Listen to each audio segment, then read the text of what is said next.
If you think you've seen Rimuru at his peak, get ready, because the Rimuru at the end of the series is practically a different being. And today we're going to answer, directly and without beating around the bush, does Rimuru achieve unlimited power? Or is that just an exaggeration by the community? Let's start with the most important point.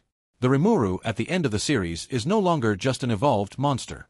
He is an entity that exists above the very logic of his universe. And that, in itself, completely changes the discussion about limits. First, we need to understand what unlimited power means. Many people confuse this with super strong, invincible, or capable of destroying everything. But in the Tensura universe, the concept is much deeper.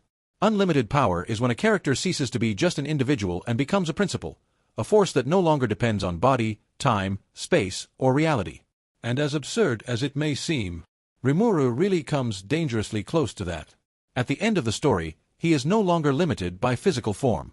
He transforms into a digital entity, an existence that can simultaneously learn, evolve, rebuild, and even rewrite its own essence. He completely abandons any biological boundaries.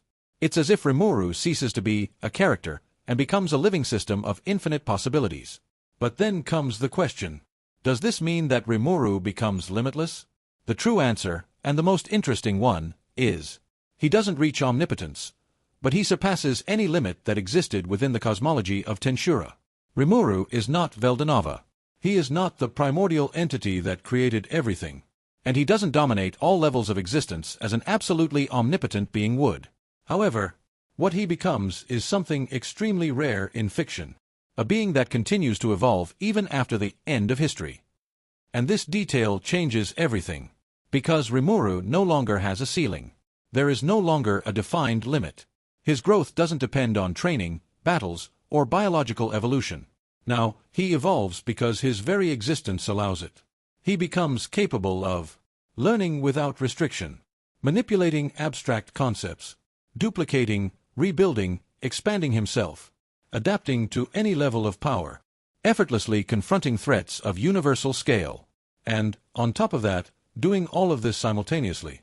That's why some fans say he borders on the limitless. But what is the ultimate truth? Rimuru is not limitless, but he becomes a being who walks directly towards infinity. It's as if he's always one step away from something bigger, and that step never ends. He is always growing, always evolving, always breaking the very rule he just established. And that, in the end, is the most frightening thing about him. Because Rimuru doesn't need to be limitless. He just needs to keep going, and he always does. At the climax of the story, Rimuru is essentially the perfect character to represent a concept. Power that never stops.